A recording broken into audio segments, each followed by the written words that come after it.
Vamos a proceder a brindar el parte informativo correspondiente número 96, correspondiente al día 17 de junio del 2020 del Consejo de Atención Integral de la Emergencia COVID-19, creado por decreto del Poder Ejecutivo Provincial número 100 del presente año. 1.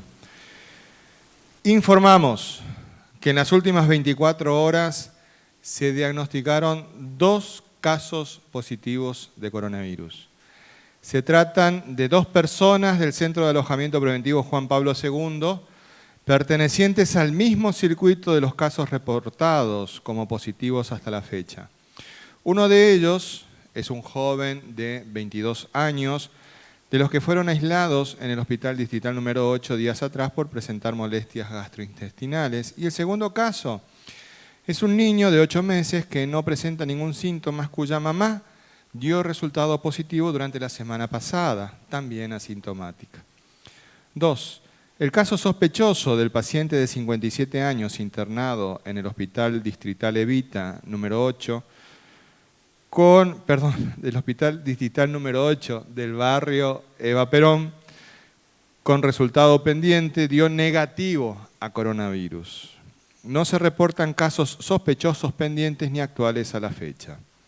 3. Se mantiene la vigilancia intensificada de neumonías y la búsqueda activa de casos.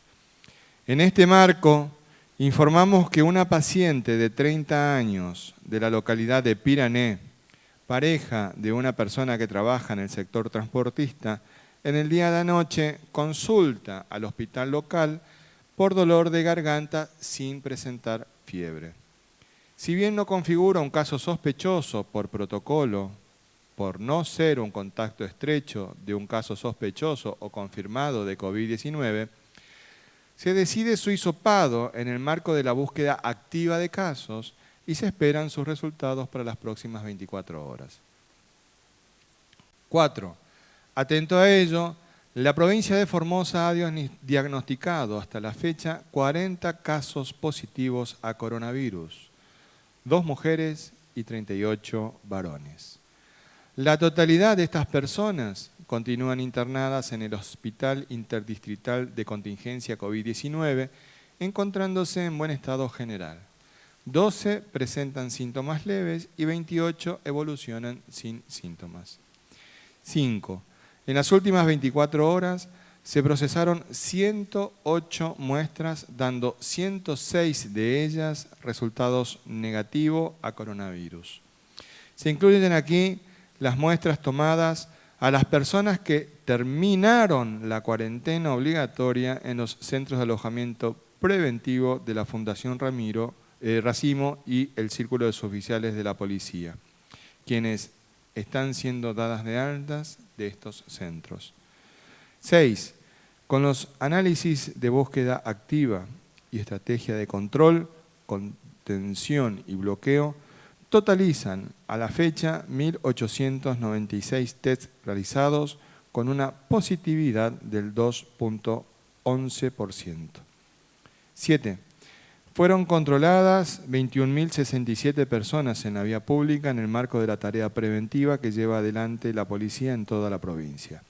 Fueron judicializadas 345 personas por incumplir las restricciones de circulación, iniciándose las causas penales correspondientes.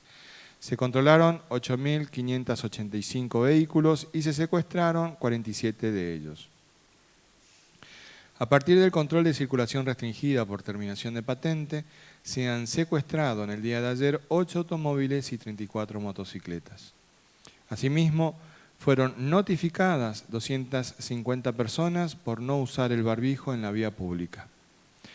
8. La Subsecretaría de Defensa al Consumidor y Usuario realizó en el día de ayer tareas de control y fiscalización en 11 comercios de diferentes rubros de la ciudad capital, labrándose 9 actas de infracción. En relación a los controles bromatológicos realizados ayer por la Municipalidad de la ciudad de Formosa, se inspeccionaron 21 comercios, labrándose 21 actas de infracción, con decomiso de 570 kilogramos de mercaderías en mal estado. También se clausuró un gimnasio, así como 7 locales por venta de bebidas alcohólicas y atención fuera del horario habilitado. 9.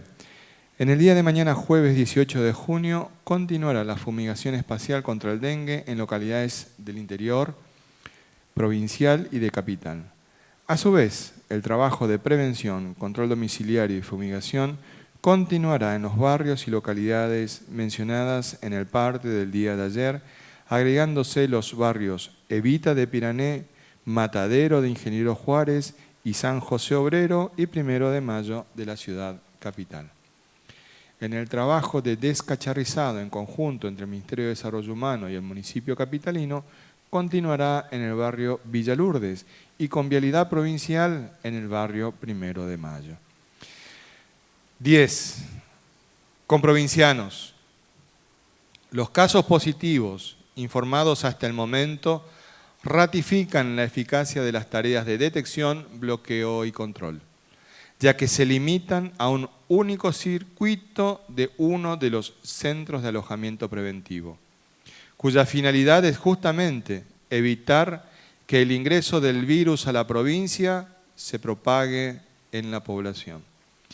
Las personas diagnosticadas con el virus están siendo atendidas en un hospital único, preparado con altos estándares para atender la contingencia del COVID-19 en nuestra provincia, y evolucionan hasta el momento sin ningún tipo de complicaciones. Los datos recabados hasta la fecha indican la ausencia de circulación viral comunitaria en la provincia de Formosa, lo cual demuestra que la estrategia sanitaria y las medidas implementadas están funcionando acorde a lo planificado para proteger la salud y la vida de toda la población. Insistimos, igualmente, que las mejores medidas de protección personal es el uso obligatorio del barbijo, el distanciamiento social y el lavado frecuente de manos, así como el cumplimiento de todos los protocolos sanitarios vigentes en la provincia. No bajemos los brazos, más unidos que nunca, más firmes que nunca.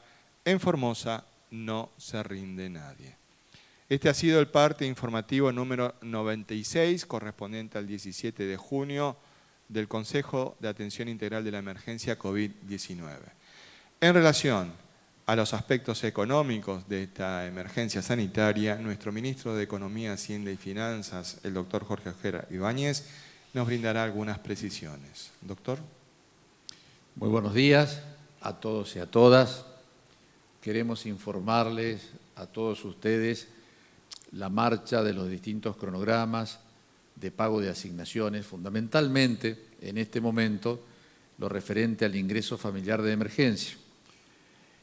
El ingreso familiar de emergencia tiene una importancia grandísima, no solamente para el total de beneficiarios en nuestra provincia, que son 164.781, como lo vemos allí, sino también para la economía provincial, dado que este dinero va fundamentalmente al consumo, mayoritariamente. Bueno, de ese total de beneficiarios, aclaramos que hay 72.349, que es el segundo cuadrito, que directamente se le acreditan los 10.000 pesos en su cuenta de la AUH o en su cuenta del CBU que ya tenía y a través de la cual cobró en esa cuenta la IFE 1. Recordemos entonces que el resto, los 92.432, pasan a cobrar todos por el Banco de Formosa. Es decir, aquellos que anteriormente habían recibido por una vía electrónica, por un correo o por una vía de un mensaje de texto a un teléfono, un código para cobrar por alguna de las redes de cajeros que tenemos en nuestra provincia, eso no va a ser así, sino que van directamente a cobrar por el Banco de Formosa. De esos, 70.561 cobran por las sucursales, es el cronograma que se inició ayer, que les vamos informando día por día qué número de documento y qué letras de su apellido son las que se abonan ese día. Y nos quedan 21.871, que es el operativo especial de pago en las localidades, como hicimos la vez anterior, que no tienen sucursal del Banco de Formosa, operativo que comenzamos el día lunes, previamente a partir del día viernes, ya les vamos a ir informando las localidades y los días. Entonces, en el día de hoy, en la ciudad capital, tenemos las 4 sucursales de pago, lo mismo el día de mañana, hoy van a cobrar 1.693 beneficiarios, el día de mañana van a cobrar 1.959 beneficiarios. Recuerden que hay que llenar este formulario, que no es muy complejo. Indudablemente los trabajadores y trabajadoras del Banco de Formosa los van a ayudar para que demos cumplimiento a una de las obligaciones de ANSES. Este formulario es una solicitud de alta de cajas de ahorro para el ingreso familiar de emergencia, pero que luego esta cuenta totalmente gratuita al beneficiario le va a permitir recibir cualquier otro beneficio social que llegue a implementar ANSES. Las recomendaciones para los beneficiarios que hoy están yendo a cobrar. Por favor, mantener la distancia social, usar el barbijo y recordar que la sucursal Mitre del Banco de Formosa, que es la que está en la calle Mitre pasando España, tiene la mayor capacidad operativa, es decir, la mayor cantidad de cajas de la ciudad. Entonces, por sucursal del banco, las IFE 2, el 17 de junio, los documentos terminados en 0 de la letra M a la Z. Mañana, 18 de junio, los documentos terminados en 1 de la letra A a la L. El horario de pago, recuerden que ha sido ampliado, va a ser de 7 de la mañana a las 15 horas. También ANSES está pagando lo que llamamos el SIPA, que son jubilaciones y pensiones no superior a 18.952. Hoy los documentos terminados en 6, mañana los documentos terminados en 7. Lo mismo la asignación familiar por hijo y asignación universal por hijo se está acreditando en las cuentas de los documentos terminados en 6 y mañana los DNI terminados en 7. La asignación por embarazo, los documentos terminados en 4 cobran hoy, terminados en 5 cobran el día de mañana. Hoy finaliza la asignación, el pago de las asignaciones por prenatal y asignación por maternidad, abonándose los documentos terminados en 8 y 9. La tarjeta alimentar se deposita hoy a las cuentas cuyos beneficiarios tengan un DNI terminado en 6 y mañana los terminados en 7. Las becas Progresar finaliza hoy también el abono de estas becas con las DNI terminados en 8 y en 9. Y este es el cronograma de pago a través del Banco Nación únicamente para las cooperativas. Este es un programa del Ministerio de Trabajo, Empleo y Seguridad Social, se lo denomina Línea 1, Ayuda Económica Individual, para todos aquellos integrantes de cooperativas que hayan sido previamente inscritos y aprobados por el organismo nacional competente. Hoy 17 los DNI terminados en 2 y en 3, mañana los terminados en 4 y 5.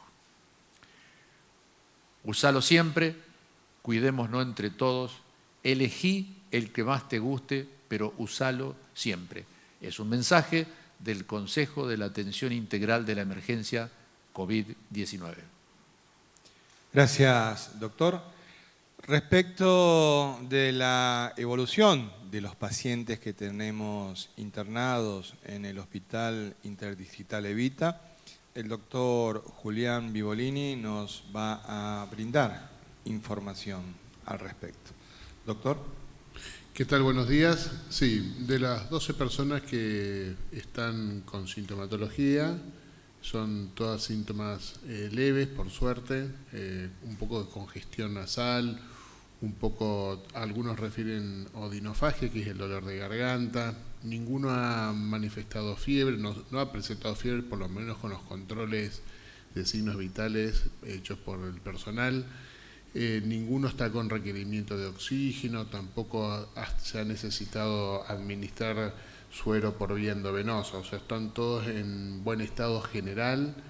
Las personas adultas, los que tienen más de 70 años, están compensadas sus enfermedades de base como la diabetes y la hipertensión, por lo tanto ninguno es considerado ni caso moderado ni, por supuesto, mucho menos casos graves. El nuevo diagnóstico, que es el menor de edad, está en buen estado general, está junto con su madre, está contenido, se alimenta a través de la teta, así que está amamantando sin problemas, no tiene ninguna sintomatología hasta ahora, así que todos están en buen estado general. Gracias, doctor. Nosotros hemos venido hablando todos estos días de que los casos que hemos informado hasta el momento se han circunscrito a un circuito del Centro de Alojamiento Preventivo de Juan Pablo II. Para explicarnos cuál es esta situación, vamos a pedirle a nuestro médico epidemiólogo, el doctor Mario Romero Bruno, que nos la explique con un plano. Doctor. Bueno, recordando cuando surgió el ofrecimiento de ocupar estas instalaciones, que realmente lo recibimos muy bien, ya que había y hay muchas personas que quieren venir. Fue así cuando fuimos a visitar, junto con el personal de seguridad y de policía, las instalaciones que nos estaban ofreciendo, realmente con una capacidad para recibir en otros momentos hasta casi 1000 personas, realmente instalaciones muy, muy amplias. Así que fui personalmente, revisamos los lugares, los acondicionamos de acuerdo a las medidas de seguridad establecidas por el Ministerio de Salud de la Nación. Y es así entonces que establecimos, en principio, la cantidad de personas que podían estar. Con las separaciones que se dieron, alcanzaba para 200 personas aproximadamente, como ese lugar podía estar preparado para recibir. Y fue así entonces que se dividieron los circuitos, se delimitaron los momentos en los cuales inclusive hasta podían ocupar algún lugar de mayor esparcimiento, como son los amplios parques que tiene, cosa de no queden encerrados, lógicamente, en una sola habitación, etcétera. Así que se dio toda la logística como para dar una mayor comodidad a las personas que estuvieran en ese lugar. Así también se implementaron todos lo que era necesario como para la provisión de agua, cómo se le iba a servir los alimentos, etcétera, etcétera, todo descartable. Bueno, todas esas medidas de seguridad que también se hicieron con los otros centros. Y es así, entonces, que se delimitaron 3 circuitos totalmente distintos, y no interconectados entre ellos. 3 circuitos separados por justamente el sector medio, que hacía 2 comedores amplios para las personas, donde la mayoría prefería retirar sus alimentos descartables, las cuatro comidas diarias, y llevarlas a su lugar de alojamiento, a su habitación. Entonces tenemos el circuito 1, a ver si me marca, bueno, acá no puedo marcar, pero bueno, el circuito 1, el circuito 1, que es ese que justamente nos está mostrando el doctor González, que es el sector masculino, que tiene 2 plantas, una planta alta y una planta baja. La planta alta son 2 compartimentos amplios, donde están el 58 y 63. Estas son las personas que están actualmente. Y vemos en el 58 justamente donde se dio la mayor cantidad de personas afectadas, que también da la circunstancia y la casualidad que compartían también el colectivo que los trasladaba. Así también las personas que están en el sector de planta baja, que es el sector 56, que también muchas de estas personas fueron las más afectadas, por eso son donde menos personas quedan actualmente, son en planta alta y planta baja de ese circuito. El sector enfrentado al planta alta, que es el 63, fueron muy pocas las personas que tuvieron necesidad de trasladado, no se dio pocos casos positivos. Que igualmente todas estas personas son considerados por las circunstancias contactos estrechos. Todas estas personas que están en este circuito son consideradas contactos estrechos, por lo cual se va a realizar nuevamente un hisopado que estaba previsto las 72 horas para diagnosticar casos asintomáticos, porque todas estas personas se mantienen asintomáticas, las que están actualmente. Y tendrán que cumplir 14 días de aislamiento. El día 13, como está previsto para todas las personas que dejan los lugares de alojamiento, se les hace un nuevo hisopado, para garantizar entonces de que las que nuevamente vuelvan a su actividad en su domicilio no estén libres de virus. Entonces, este es el circuito que, coincidentemente también el día de hoy, son las personas que tuvieron casos positivos que corresponden al sector de planta baja. Por otro lado, sobre el lado derecho, que vemos un compartimento muy similar al que existe al lado izquierdo, con la misma cantidad de personas que estuvieron alojadas, no se detectó ningún caso y fundamentalmente está destinado la planta alta a las personas de sexo femenino y las plantas bajas en los dos sectores, como son habitaciones para 3 personas, son habitaciones de 3 personas, se destinó a familias. Entonces, la planta baja de los dos lugares está destinado para las personas que permanecen, para familias, porque son habitaciones de 3 personas, son individuales prácticamente. Y por otro lado, el sector también 3, que es el tercer circuito, donde hay menos personas, el que está arriba a la derecha, con menos cantidad de personas, son las que actualmente también permanecen todavía allí, que le vamos a hacer a todas, igualmente, aunque no hubo ninguna circulación sobre el lado derecho, todas estas personas el día viernes se le va a realizar un nuevo hisopado, que sería el día 7 prácticamente del primer hisopado, todos negativos, se le va a volver a realizar un nuevo hisopado también para garantizar que en este área no hubo ningún tipo de circulación. Entonces, eso por un lado para que se quede bien gráfico cuál fue la situación en el Juan Pablo. No es todo el Juan Pablo, no fueron todas las habitaciones, no son todas las personas. Vemos que sobre el lado derecho no hubo ningún tipo de circulación en esa área, ni un caso se diagnosticó positivo, únicamente y principalmente fue el sector de planta alta, el número 58, que fue donde se dieron justamente la coincidencia de los mayores jóvenes en esta área. Así que por lo pronto lo que nos queda entonces es seguir manteniendo el control, la vigilancia, el diagnóstico temprano. Recordemos que estamos haciendo el diagnóstico de casos en su mayoría asintomáticos. Algunos han presentado algunos síntomas, 12 personas de las 40 en total que están internadas actualmente en el Hospital Interdistrital Evita. Y en esto volver a recordar, hay 4 factores de contagio, 4 factores de contagio. Uno es la distancia, el segundo es el tiempo, lo tercero es la expulsión que puede emitir una persona que esté principalmente con síntomas o que esté portando el virus, y el cuarto es tocarnos la cara.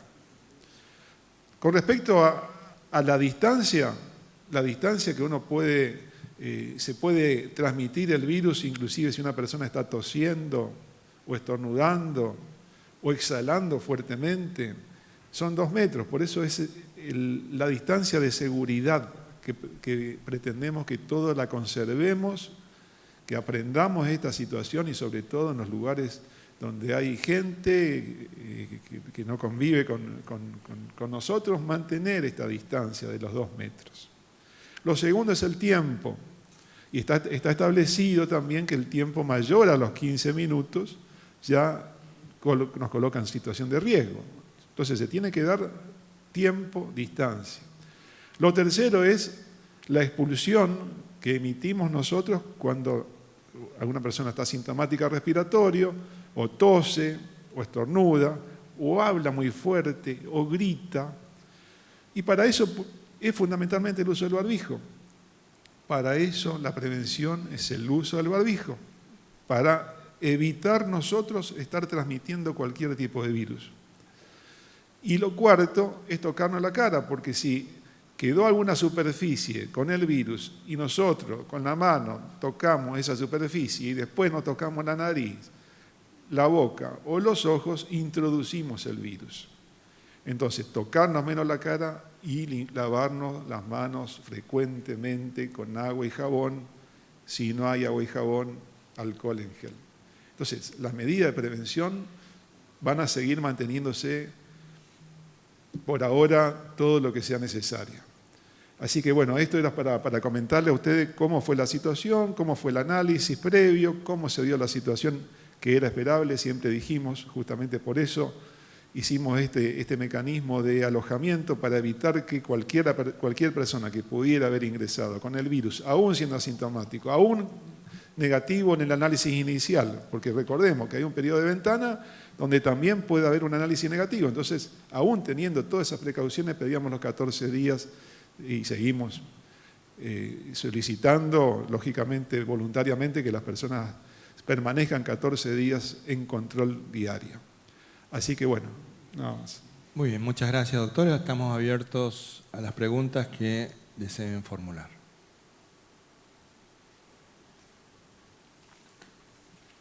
Muy buenos días, Nilsa Daullero para FM Estilo 98.7. Clarísimo el parte informativo del día de hoy. Mi pregunta, viendo por ejemplo esta hermosa pantalla donde dice estamos preparados, 2 jóvenes tomando el distanciamiento, usando el barbijo, y mi pregunta es, hoy se está haciendo el pago en las diferentes sucursales de los bancos del ingreso familiar de emergencia en su segundo tramo. Y uno de ellos es la sucursal que se encuentra en el circuito 5.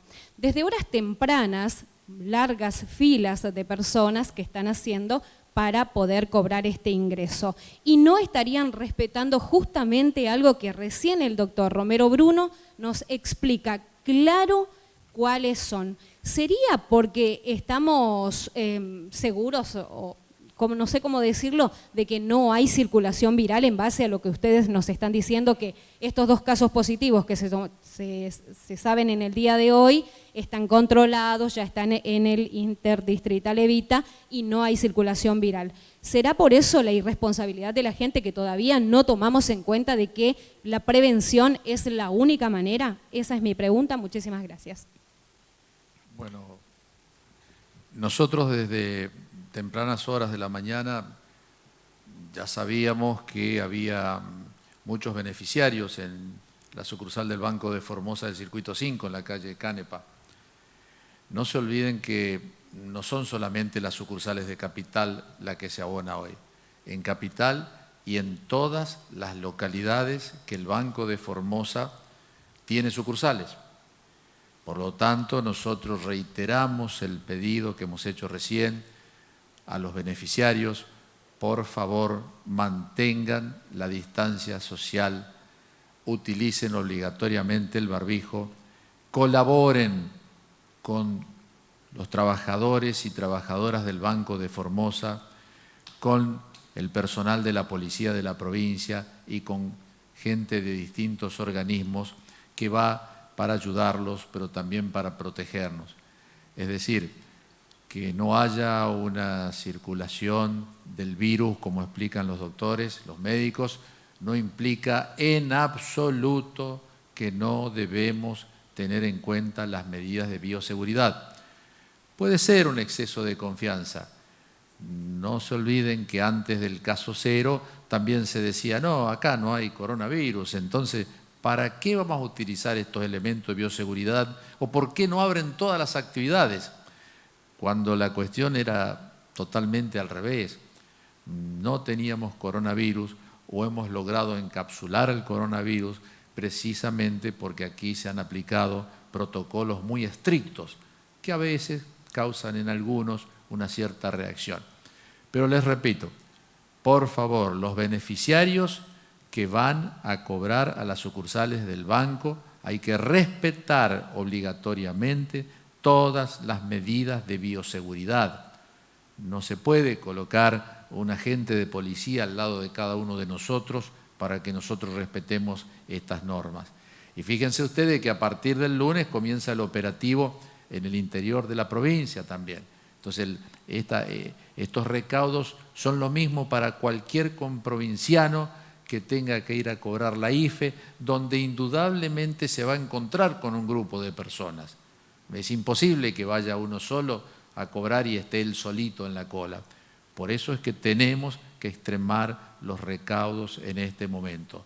La distancia social entre cada uno, el barbijo que es obligatorio, el alcohol en gel que también le van a acercar, llenar esa planilla con el personal del banco, que también es otra de las obligatoriedades que nos impone en este momento ANSES, y bueno, cuidémonos entre todos. Siguiente pregunta, por favor.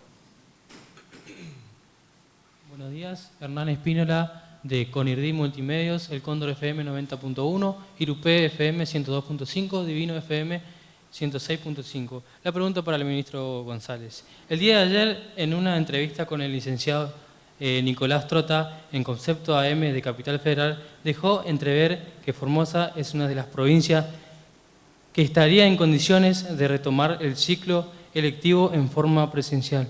La pregunta es, si desde el Ministerio de Educación de Formosa, en concordancia con ustedes, estarían evaluando esa posibilidad y de ser factible, ¿estaríamos en condiciones en saber en qué tiempo podría suceder que los niños vuelvan a la escuela en forma presencial? Muchas gracias.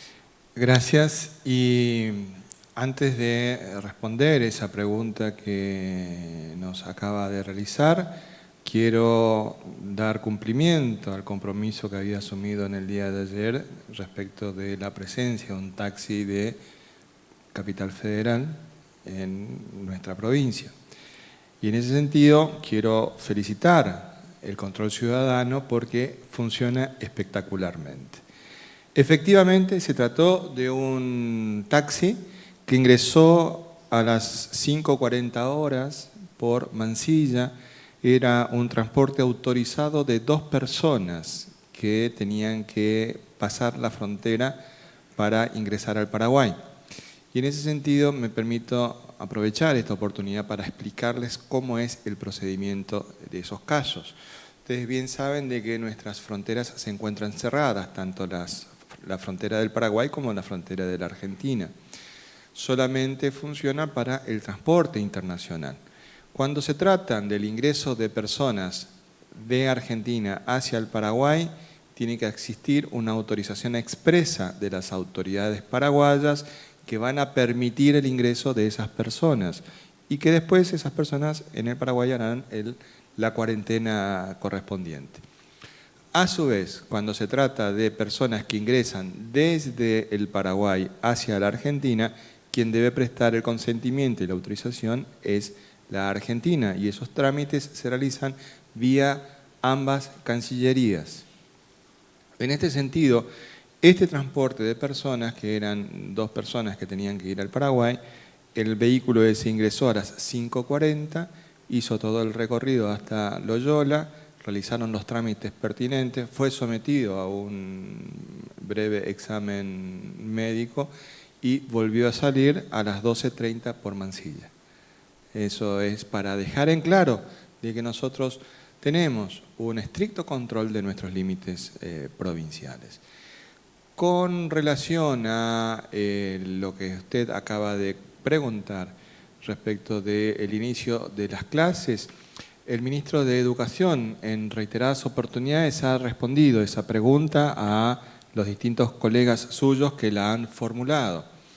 Y en ese sentido nos expresó de que ellos estaban trabajando distintas alternativas y que pensaban que probablemente, quizás en el mes de agosto, podría plantearse esta posibilidad, pero lo dejó como un esquema de trabajo en el que se estaba analizando estas situaciones. Nosotros somos muy respetuosos de las medidas sanitarias y fundamentalmente del cuidado de la salud de todos los formoseños y de todas las formoseñas. Siguiente pregunta, por favor. días, Alberto Martínez para Canal 11. Queríamos saber qué pasa con personal policial y personal que presta servicio en el centro de alojamiento de Juan Pablo II. Si cumplen también con los hisopados, si se les hace también, dígase, empleados de cocina, de limpieza y demás. Gracias. Gracias a usted. Y la verdad es que es una situación que ciertamente nos interesa a todos los formoseños porque son muchos comprovincianos quienes están prestando un servicio en cada uno de los centros de alojamiento preventivo. En primer lugar, tenemos que señalar que en base a lo que nos expresaba el doctor Romero Bruno, cuando se habilita un centro de alojamiento preventivo, se hace un análisis de cuánta es la cantidad de personas que puede albergar ese centro cumpliendo las medidas sanitarias dispuestas por el Ministerio de Salud de la Nación. A partir de esa situación se evalúa qué tipos de servicios se tienen que prestar ahí, si cuentan con cocinas que nos permitan la realización de las comidas en ese lugar o si es necesario transportar la comida todos los días hacia ese lugar. Y la cantidad de efectivos de la policía de la provincia que tienen que estar con la responsabilidad de la custodia, además de los equipos interdisciplinarios que deben asistir a las personas en los distintos aspectos, tanto del control de la salud como de los aspectos emocionales de las personas, porque es una situación, convengamos, un poco estresante el tener que guardar esta situación. Además de eso, se redactaron los protocolos pertinentes de actuación en cada uno de estos centros. Es decir, no está librado al azar de cómo me relaciono desde mi función de auxiliar de un centro con los alojados, sino que tengo que ajustarme mi acción a un estricto protocolo sanitario que fue redactado tanto por técnicos en higiene y seguridad en el trabajo como por los sectores del área médica del trabajo para justamente prevenir cualquier tipo de situación que ponga en riesgo al personal y también a las personas alojadas. También se redactó un protocolo que debe cumplir la persona alojada. Cuando ingresan a cada centro de alojamiento preventivo, se le entrega a cada una de las personas que además, recordemos, debieron firmar el consentimiento previo, libre e informado de que iban a cumplir esa cuarentena en ese lugar, un kit de higiene personal, pero además de protección personal, con los respectivos barbijos. Las personas estaban en conocimiento de todas estas situaciones y bueno, algunos quizás hayan relajado un poquitito el cumplimiento de ellos y acá tenemos las consecuencias. Una vez que se produjo esta situación, en el caso del Centro de Alojamiento Preventivo Juan Pablo II, todo el personal fue sometido a el estudio porque era necesario para su propia tranquilidad tener el conocimiento de cuál era su estado de salud. Lo mismo aconteció con el personal del centro de alojamiento que funciona en la escuela de cadetes.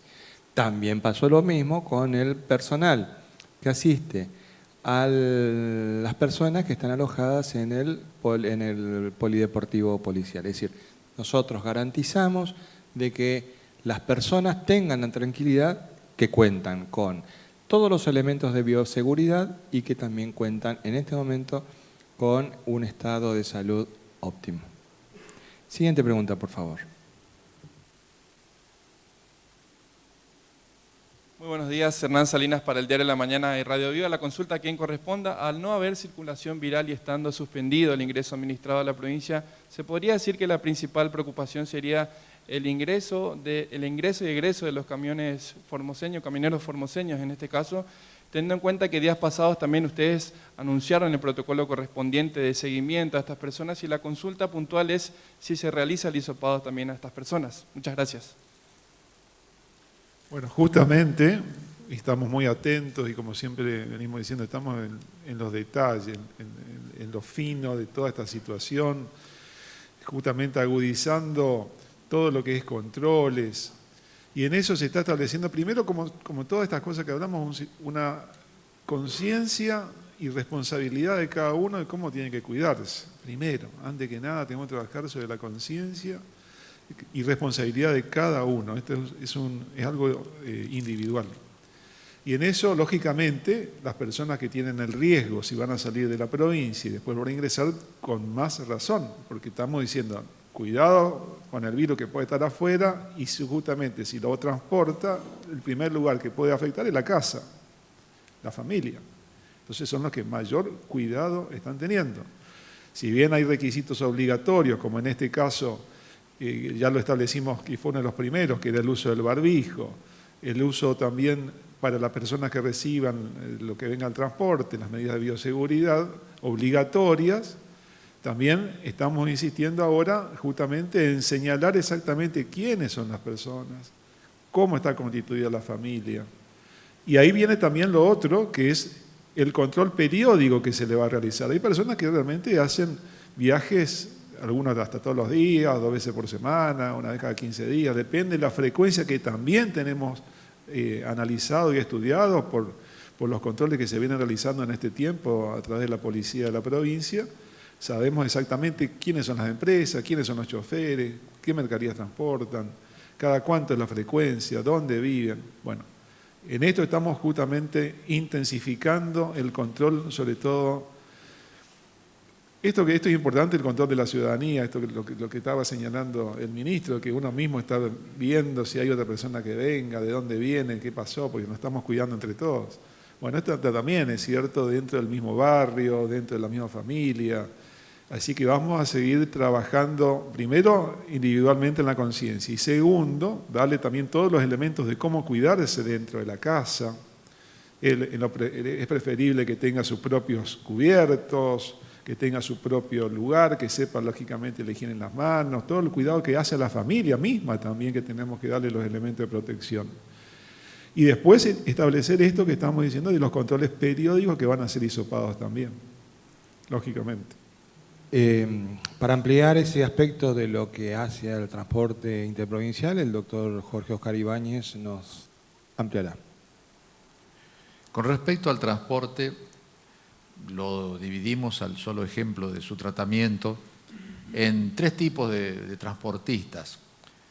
Uno es el de los transportistas internacionales, que son camiones procedentes de Chile, por ejemplo, de Brasil o Paraguay, pero que transitan por las rutas argentinas y en este caso por nuestra provincia por la ruta 81 o por la ruta 11 en el eje Asunción-Buenos Aires, Asunción-Rosario, y desde los puertos chilenos del Pacífico hasta el estado de Paraná o en algunos más allá. Con respecto a estos, a los internacionales, que son muchos, son más de 5.500 camiones por mes, hay un protocolo nacional muy estricto.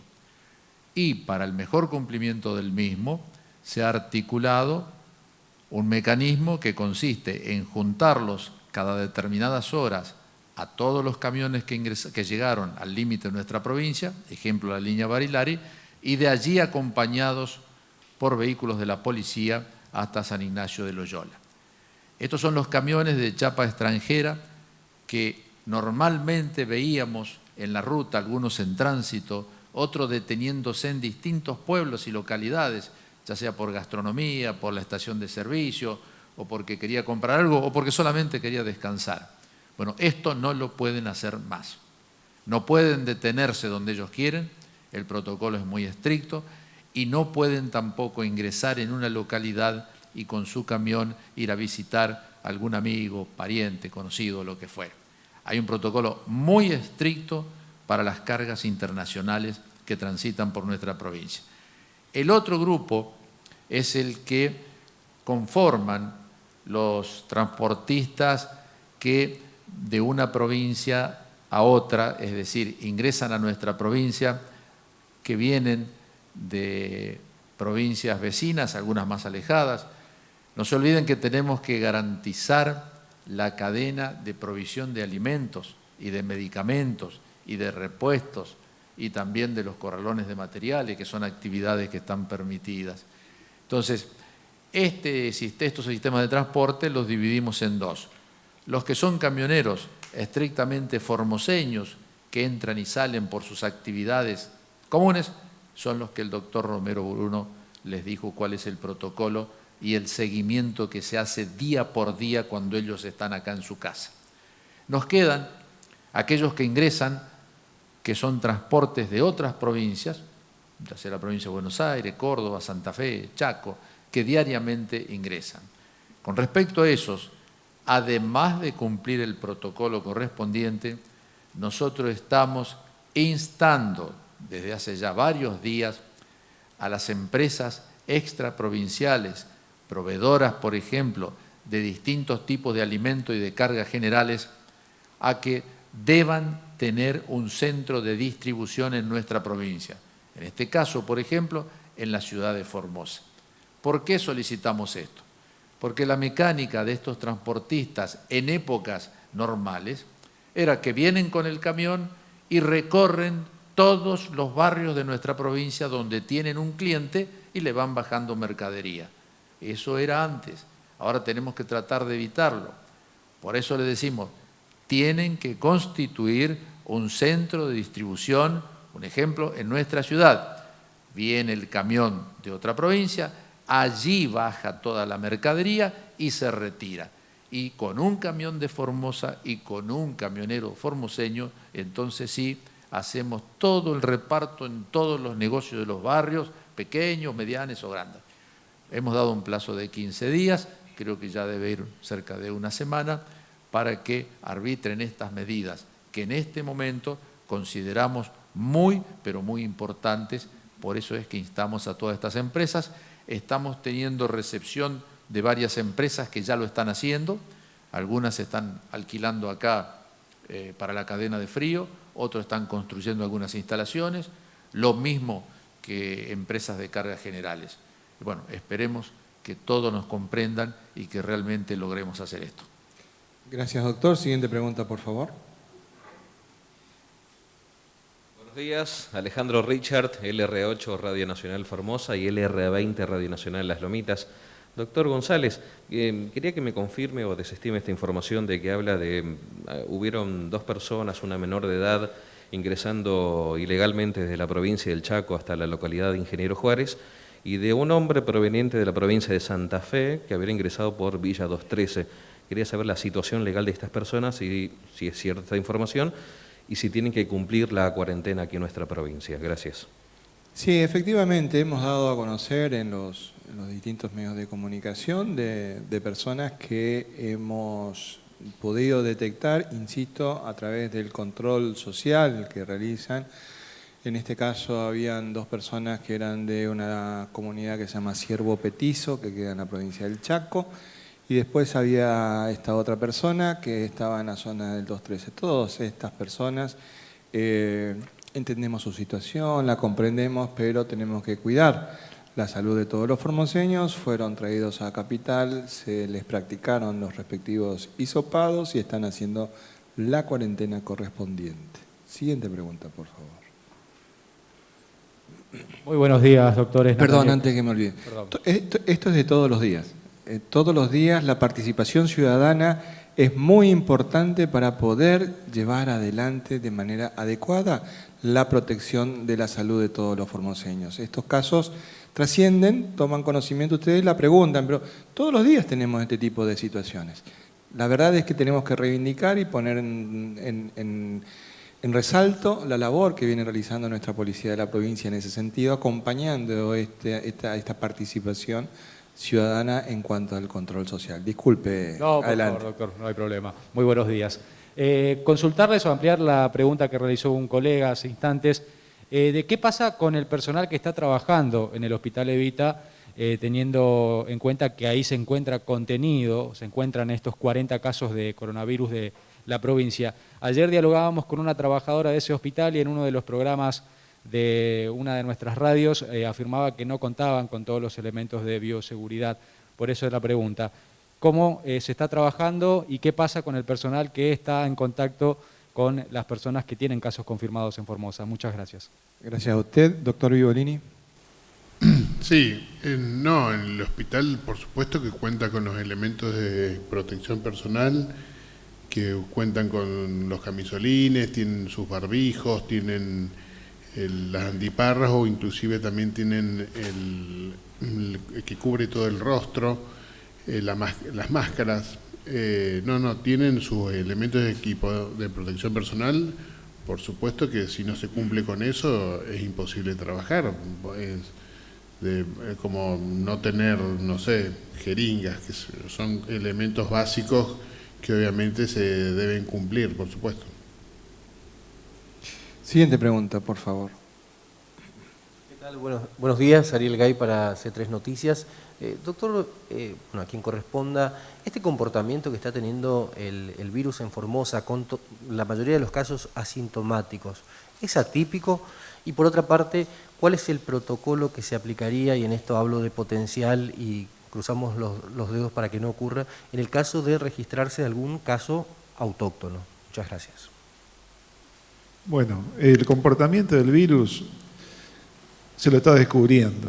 Eso la verdad que en el mundo comenzamos primero a definir un caso sospechoso, a partir de casos sospechosos se hacen los análisis, a partir del caso confirmado se hacen los estudios de los contactos, a partir de esa búsqueda, si apareció un caso aislado, hablamos de transmisión comunitaria, y ahí son los casos que se definen como autóctonos, son los casos que dijimos no vino de ningún lado, no lo adquirió otra persona, ¿de dónde vino? Bueno, se quedó acá, es como el dengue, es muy parecido a la clasificación del dengue. Ahora, en este tema justamente lo que se está dando es el diagnóstico precoz que estamos realizando y poder diagnosticar los casos asintomáticos. En otros lugares lo que se había hecho son testeos, se siguen haciendo, pero lo que te demuestra el testeo es la presencia de anticuerpos que tiene la persona, que quiere decir que en algún momento pudiera haber tenido un contacto con el virus.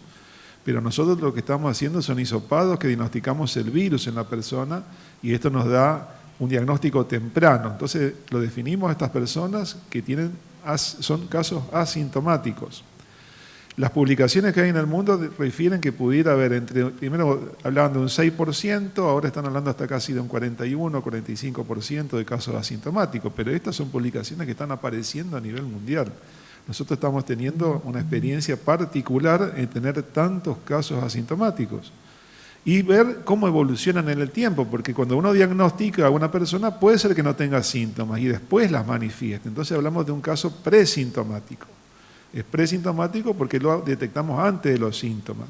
En este caso lo que vamos a hacer es un seguimiento, lógicamente, de estos casos y de los pocos que hay que son leves durante los 14 días. Y esto también nos permite ver la evolución. Si hay una persona que modifica sus signos vitales, ¿qué quiere decir? Cambia su frecuencia respiratoria, tiene fiebre, comienza a tener síntomas más graves, requiere oxígeno. Bueno, ahí vemos que la evolución pudiera significar una gravedad de esta situación y están dadas las condiciones para justamente hacer el diagnóstico temprano de los casos que se puedan ir complicando y tenemos todas las herramientas como para poder darle la asistencia que se necesita para esta enfermedad, que si bien sabemos no hay un tratamiento específico, no existe un tratamiento específico, así como tampoco una vacuna, sí nos permite el control y darle todas las medidas de soporte que necesita. Y en esto también se están evaluando los distintos protocolos que están surgiendo en la comunidad científica con respecto al tratamiento, y uno de esos es el uso del plasma de convalecientes, así que también con estos pacientes vamos a hacer un monitoreo de cómo desarrollan sus propias defensas, y eso también lo vamos a ir haciendo con todo lo que tengamos de laboratorio, la tecnología para hacerlo, están disponibles, así que bueno, va a ser todo también ver día a día la evolución. Siguiente pregunta, por favor. Buen día, Blasich Ángel, Diario Norte, Formosa. Para los médicos, hasta el momento lo que escuché están en estado general bueno. Doctor, ¿ya tienen planificado por si estos pacientes empeoran? ¿Qué medicamento les darían? Por ejemplo, está la cloroquina, el remdesivir, y ahora se sumó el tema de la Dexa, doctor. ¿Qué nos podría explicar sobre eso? Doctor Vigolini, usted es el infectólogo. Sí, ¿qué tal? En realidad, al inicio se había puesto lo de la hidroxicloroquina, inclusive un medicamento que se llama lopinavir, ritonavir, que es un medicamento que se usaba se usa para pacientes con VIH, o algún otro antibiótico como la citromicina. Estaba contemplado inicialmente en el tratamiento como una alternativa, pero después en el transcurso de las evidencias nuevas se la sacó. O sea que hoy el Ministerio de Salud de Nación nos recomienda como tratamiento estos medicamentos, salvo circunstancias especiales de estudio. O sea que hoy día no hay ningún tratamiento específico exacto para tratar al virus. En el caso de la dexametasona, que es un esteroide, no es para tratar el virus, sino para tratar una patología pulmonar estructural inflamada causada por el virus, ¿sí? Como para contrarrestar esa condición clínica del pulmón afectado, pero no para tratar en sí al virus. Después hay otros tratamientos como el plasma que se está utilizando también, que es una alternativa, ¿sí? Que en realidad mete anticuerpos al cuerpo para que pueda combatir contra el virus. Esa es otra alternativa que también se tiene contemplado en nuestros casos. Muy bien, esto ha sido todo por el día de hoy. Agradecemos la presencia de todos y todas y que Dios nos bendiga.